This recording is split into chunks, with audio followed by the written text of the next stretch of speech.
Elvis Presley didn't just have a manager, he had an owner who took 50% of everything he earned and controlled every decision for 22 years until his death. Colonel Tom Parker signed Elvis in 1955 when he was an unknown 20-year-old truck driver, and by 1956 had negotiated a contract giving himself half of Elvis's income, far beyond the industry standard 10–15%. But what Elvis never knew was that Colonel Tom Parker was a fake identity for Andreas van Kuijk, an illegal immigrant from Holland who'd entered America without documentation and lived in constant fear of deportation, which explained why he never allowed Elvis to tour internationally despite millions in potential revenue and countless offers from around the world. This video reveals how Parker's illegal immigration status trapped Elvis in America for his entire career, why Parker sabotaged Elvis's film ambitions by forcing him into cheap B-movies that made quick money instead of prestigious projects that could have made him a serious actor, how Parker continued profiting from Elvis's name even after his death by selling merchandise rights and licensing deals, what Elvis's family discovered when they finally examined Parker's financial records after 1977, and why it took a lawsuit in 1982 to prove Parker had systematically defrauded the Presley estate of millions while Elvis was alive and unable to escape the contract that gave Parker complete control. The accountant slid the folder across the table. Graceland, October 19, 3 years after Elvis's death. Priscilla Presley sat across from him, her lawyer beside her. The accountant had spent 6 months reviewing every contract, every deal, every transaction involving Elvis and Colonel Tom Parker from 19... "You need to see this," the accountant said. Priscilla opened the folder. Financial statements, revenue reports, commission calculations, page after page of numbers that told a story she'd suspected but never proven. The accountant pointed to a highlighted section. "This is Elvis's income from 1973 to 1977. 4 years. Concerts, merchandise, licensing. Total gross $78 million. Priscilla nodded. She knew Elvis had been earning massive amounts. The Vegas residencies alone grossed millions per year. "Now look at this." He flipped to another page. Colonel Parker's take from that same period, $39 million. Priscilla stared at the number. "That's half." "Exactly half. Parker took 50% of everything, sometimes more. On some merchandising deals, he took 75%. How is that legal?" "It probably isn't. The standard management commission is 10%, maybe 15% for major stars. Parker was taking 50% from 1967 onward. Earlier contracts showed 25%, which was already excessive, but by the time Elvis was doing Vegas, Parker had renegotiated to 50–50. Priscilla looked at her lawyer. "Elvis agreed to this?" The lawyer shook his head. Elvis signed contracts Parker put in front of him. Whether he fully understood what he was signing, that's the question. The accountant flipped to more pages. Here's where it gets worse. Parker was also making separate deals. He'd negotiate Elvis's contracts with venues and promoters. But then he'd negotiate his own side deals, under-the-table payments for booking Elvis. Money Elvis never saw. How much? We can't know exactly. These weren't reported. But based on partial records we've found, possibly millions more. Priscilla had never liked Parker. Nobody in Elvis's family had. But Elvis defended him constantly. "The Colonel is family. He's taken care of me since the beginning."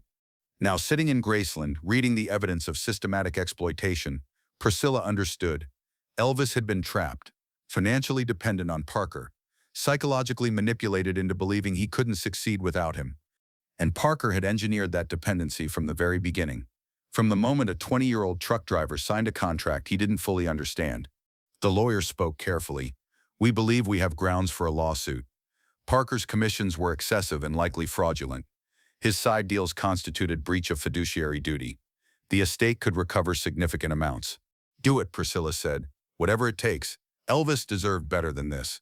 The accountant closed the folder, but one document remained visible. The original 1955 contract. Elvis's signature, young, excited, believing he was signing with someone who would help him succeed. He had succeeded, became the biggest star in the world. But the success had cost him everything, including, ultimately, his life. Because Colonel Parker's control wasn't just financial. It shaped every decision Elvis made, every opportunity he accepted or rejected. Every year he stayed in America when he wanted to tour the world. Every cheap movie he made when he wanted to be taken seriously as an actor. Parker owned him, completely, and Elvis never found a way out. November 1955, Memphis, Tennessee. Elvis Presley was 20 years old. He'd been performing for 2 years. local success, regional radio play, a few recordings with Sun Records that had gotten attention in the South. But he was still driving a truck, still living with his parents, still unknown outside a small circuit of country and rockabilly fans. Tom Parker was 46, experienced music promoter, had managed country stars, knew the business, knew how to turn regional talent into national success. Parker saw something in Elvis, not just talent. Plenty of talented singers existed. He saw marketability, saw someone who could be shaped, controlled, sold. He approached Elvis after a show in Memphis. "I can make you a star, not just regional, national, movies, television, the whole thing." Elvis was skeptical. He had other people interested in managing him. "Why Parker?" "Because I know how to build careers that last. You sign with me, I'll dedicate myself completely to your success. But I need commitment, full control, trust." Elvis talked to his parents. Gladys was suspicious. "I don't like him. Something feels wrong." Vernon, Elvis's father, saw dollar signs. "He's offering to take you national. That's what you want, isn't it?" On November 21, 1955, Elvis signed. The contract gave Parker 25% of Elvis's earnings, high, but not unheard of for a manager who'd be doing extensive work. What Elvis didn't realize, this was just the beginning. Parker would renegotiate that contract multiple times over the next 22 years, each time taking a larger percentage, each time gaining more control. Until Parker wasn't managing Elvis, he was owning him. By 1956, Elvis was a phenomenon. Heartbreak Hotel hit #1. Ed Sullivan's Show appearance, girls screaming, national media coverage. Parker had delivered on his promise. Elvis was a star. But the success came with strings. Parker made every decision. Which songs Elvis recorded, which shows he played, which contracts he signed. Elvis trusted him. "The Colonel knows what's best. He got me here." Parker did know how to make money. He negotiated Elvis's RCA contract, got him movie deals, booked television appearances, generated revenue at levels unprecedented for a musician. But Parker's cut grew with each success. By 1960, he was taking 33%. Elvis's lawyers questioned this. "Colonel, 50% is extraordinary. No other artist pays that much." Parker's response, "No other artist is Elvis Presley. I've made him the biggest star in the world. I'm worth 50%. And Elvis, incredibly, agreed. He'd been conditioned to believe he couldn't succeed without Parker, that questioning the Colonel meant risking everything they'd built. So he signed. Again and again, every renegotiation giving Parker more, every contract tightening the chains. What Elvis didn't know, what nobody knew until decades later, was why Parker controlled him so completely. Colonel Tom Parker wasn't his real name. He was born Andreas van Kuijk in Breda, Netherlands, on June 26, 19. He'd emigrated to America illegally in 1929 at age 20, entered through Canada, no visa, no documentation, no legal right to be in the United States. He created a new identity, Thomas Andrew Parker, added Colonel later, an honorary title from the Louisiana governor with no military service behind it. For nearly 50 years, Parker lived in America illegally, never became a citizen, never obtained legal residency, existed in a gray zone where exposure would mean deportation. And that secret shaped everything he did with Elvis. The most obvious impact, international touring. From 1956 onward, Elvis received offers to perform internationally. Europe, Asia, Australia, South America. Promoters offering millions, fans begging him to come. Parker refused every offer, every time. The excuse changed, but the answer never did. Too risky, security concerns, logistical problems, the money isn't right. Elvis wanted to tour internationally. The fans are everywhere. Why not? "Trust me, Elvis, it's not the right time. America is your market. Focus here." But the real reason, Parker couldn't leave America, couldn't risk international travel that would expose his lack of legal documentation, couldn't take Elvis on world tours without revealing his immigration status. So Elvis, who could have toured the world, who could have been a global phenomenon in person rather than just through records and films, stayed in America his entire career. Because his manager was an illegal immigrant afraid of deportation. Parker's past contained darker possibilities too. In the Netherlands, before he left, a woman named Andreas van Kuijk was murdered in Breda, beaten to death. The case was never solved. Parker. Then Andreas van Kuijk left for America shortly after. Timing suspicious but never proven connected. Decades later, Researchers investigating Parker's background found references to the unsolved murder, found evidence Parker had known the victim, found a pattern of sudden departure that suggested flight rather than normal emigration. Did Parker kill Anna van Kuijk? No definitive proof exists. Dutch authorities never charged him. The case remains cold. But the possibility haunted Parker. If his real identity was exposed, if Dutch authorities connected Andreas van Kuijk to Tom Parker, if the murder investigation was reopened, deportation would be the least of his problems. So Parker stayed hidden, maintained the false identity, and kept Elvis trapped in America to protect his secret. In 1956, Elvis made his first film, Love Me Tender. Not a great movie, but respectful. Treated Elvis as a serious actor with potential. Critics noticed, Presley shows genuine screen presence. With proper direction, he could develop into a legitimate film actor. Elvis loved acting, wanted to be taken seriously, studied James Dean, wanted roles with substance. Parker had other ideas. Between 1956 and 1969, Elvis made 31 movies. Most were formulaic musical comedies. Low budget, predictable plots. Elvis played variations of the same character. Charming guy who sings, gets the girl, nothing too complicated. Blue Hawaii, Girl Happy, Clam Bake, Speedway. Interchangeable films designed to make quick money, not win awards. Elvis hated them. These movies are killing me. Nobody takes me seriously. I want to do real acting. Parker didn't care. These movies make money, that's what matters. Art doesn't pay bills. But that wasn't entirely true. Better films might have made more money long-term. Established Elvis as a serious actor, opened opportunities for prestigious projects. Parker didn't want that. He wanted control, easy money, quick turnarounds. The film deals Parker negotiated were structured to benefit Parker more than Elvis. Standard practice, agents and managers take commission on what the client earns. If Elvis was paid $1 million for a movie, Parker would take his percentage of that. But Parker structured deals differently. He negotiated himself into the contracts as a separate entity. The studio would pay Elvis his fee, then pay Parker separately for consulting or production services. On some films, Parker's separate payments exceeded Elvis's salary. Example, Paradise Hawaiian Style. Elvis was paid $175,000. Parker received $200,000 in separate consulting fees. Elvis didn't know. The contracts were complex. Parker handled all business. Elvis signed what Parker put in front of him and assumed everything was normal. It wasn't normal. It was structured exploitation. Parker using his control to enrich himself beyond even the excessive 50% commission he was already taking. By the mid-1960s, Elvis's film career was a joke. Critics mocked him. Audiences were losing interest. The movies were box office successes, but cultural failures. Elvis wanted to stop. Let me do something serious. One good film. Prove I can act. Parker refused. These movies are guaranteed money. Why risk it on something experimental? The truth, Parker didn't want Elvis to succeed as a serious actor. That would give Elvis independence, power, options beyond Parker's control. As long as Elvis was trapped in the cheap movie cycle, he was dependent on Parker's deals. Couldn't risk breaking the pattern because the money was guaranteed. Parker engineered that dependency deliberately, made Elvis believe he couldn't get better roles, that the formulaic movies were the best available, when in reality, major directors wanted Elvis.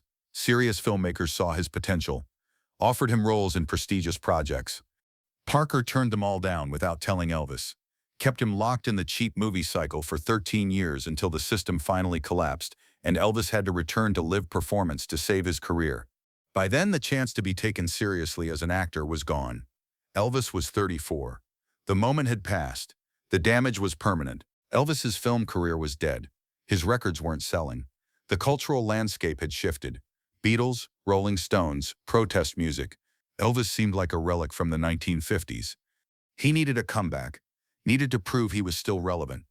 Parker arranged a TV special, NBC, 1 hour, Elvis performing live for the first time in years. The '68 comeback special was a massive success. Elvis in black leather, raw, powerful, singing with passion he hadn't shown in years, reminded everyone why he'd become a star. The special revitalized Elvis's career, proved he was still the king, opened opportunities for tours, new recordings, a fresh start. Parker had a different idea, Vegas. In 1969, Parker negotiated a residency deal with the International Hotel in Las Vegas. Elvis would perform 2 shows a night, 7 days a week, for extended periods. The money was good, guaranteed income, no travel, controlled environment. Elvis agreed, saw it as a steady gig while he figured out the next move. But the Vegas residency wasn't supposed to be the next move. It was supposed to be a temporary thing, a few months. Then Elvis would tour nationally and internationally, take the comeback on the road. Parker had other plans. He renegotiated the Vegas deal, extended it, then extended it again. For the next 7 years, Vegas became Elvis's primary occupation. 2 shows a night, same songs, same routine, same venue, month after month, year after year. Elvis wanted to tour. Let me take this on the road. Fans everywhere want to see me. Parker, Vegas is perfect. Guaranteed money, no travel stress. You're making millions. But Elvis wasn't making millions. Parker was. The Vegas deal was structured, like everything Parker did, to benefit Parker disproportionately. The International Hotel paid Elvis a salary per show, standard performance fee. But Parker negotiated separate deals. The hotel paid Parker for consulting, paid him for promotional services, paid him for booking arrangements. Parker's separate income from the Vegas residency exceeded Elvis's salary in some years. And Elvis was trapped there. The contracts Parker signed committed Elvis to performing a certain number of shows. Breaking the contract would cost millions in penalties. Penalties Elvis couldn't afford because Parker controlled all the money and kept Elvis on a limited allowance despite the massive income. Elvis performed over 1,100 shows in Las Vegas between 1969 and 1976, made the International Hotel, later the Las Vegas Hilton, one of the most profitable venues in the city. The hotel made hundreds of millions. Parker made tens of millions. Elvis made his salary and watched his health deteriorate from the grueling schedule while Parker refused to let him leave. By 1976, Elvis was exhausted, overweight, addicted to prescription drugs, partly to cope with the Vegas grind. He begged Parker to reduce the schedule. Parker's response: "We have contracts. The money is too good. You need to perform." Elvis was dying, and Parker kept him working, because reducing shows would reduce Parker's separate payments from the hotel. The Vegas residency wasn't a comeback. It was a trap. Another way Parker controlled Elvis and profited from his desperation. When Elvis did tour outside Vegas, the arrangements were designed to maximize Parker's control and income. Tours were domestic only, never international. Parker's immigration status kept Elvis confined to America, even though international offers would have paid exponentially more. Tours were structured with Parker taking 50% of gross receipts, not net, gross, before expenses, before venue costs, before paying the band and crew. If a tour grossed $10 million, Parker took $5 million immediately. The remaining $5 million had to cover all expenses, leaving Elvis with a fraction of what he'd actually earned. On some tours, after all expenses, Elvis cleared less than 20% of gross revenue. Parker was making more than twice what Elvis made from Elvis's own performances. The tours were also unnecessarily expensive, because Parker insisted on lavish arrangements that benefited his image more than Elvis's performance. Private jets, luxury hotels, elaborate production, all necessary to some degree for a star of Elvis's magnitude. But Parker also insisted on traveling with a full entourage at Elvis's expense. Parker's personal staff, his gambling buddies, his associates, all on Elvis's dime. Vernon Presley, Elvis's father who handled some business affairs, questioned the expenses. "Colonel, these costs are eating into Elvis's profits. Can we reduce the entourage?" Parker: "This is how major tours operate. You want Elvis to look cheap?" But other major artists weren't carrying their manager's personal guests on tour. Parker was using Elvis's money to fund his lifestyle while taking half the revenue. Elvis knew something was wrong but couldn't articulate it. "I work constantly, but I'm always worried about money. How is that possible?" Because Parker was bleeding him dry, structuring deals to maximize Parker's take, spending Elvis's money freely while giving Elvis an allowance like a child. By the mid-1970s, Elvis was generating $50 million per year in revenue. He should have been wealthy beyond measure, set for life, able to retire comfortably at any time. Instead, he was stressed about finances, paying huge amounts to Parker, paying for Graceland maintenance, paying for his entourage, paying for gifts he gave compulsively to compensate for the unhappiness in his life. Vernon tried to talk to Elvis about Parker's commission. "Son, 50% is too much. Other artists don't pay anywhere near that." Elvis: "The Colonel has always taken care of me. Without him, I'd be driving a truck." Vernon: Without him, you'd be making twice as much and touring the world. But Elvis couldn't hear it. Parker had conditioned him too well, made him believe they were partners, family, inseparable. The truth, they were prisoner and captor, and Elvis never escaped. Parker had another secret that bound him to Vegas: gambling addiction. He spent hours at casino tables, craps, roulette, card games, betting massive amounts, and losing. Estimates suggest Parker lost millions gambling during the 1970s. Money that should have been invested. Money that should have been invested. Instead, blown at Vegas casinos, creating debts Parker had to repay, creating leverage casinos held over him. When the International Hotel wanted to extend Elvis's residency, they had additional motivation. Parker owed them. Gambling debts created incentive to keep Elvis performing, generating revenue Parker needed to pay what he'd lost. Elvis didn't know about the gambling. Parker hid it, kept his personal life separate, but the Vegas casinos knew. They extended Parker credit because they knew he controlled Elvis. Knew they could collect because Parker would keep Elvis working to generate the income Parker needed. Elvis was collateral for Parker's gambling debts. His performances were Parker's ATM, and Parker kept pressing the button, withdrawing money, losing it at tables, then putting Elvis back on stage to generate more. August 16, 1977, Elvis died at Graceland, age 42. Cardiac arrest caused by prescription drug abuse. Parker's immediate response wasn't grief, it was business. Within hours, Parker was on the phone with merchandising companies. Elvis is dead. That means the value of his image just skyrocketed. We need to move fast on licensing deals.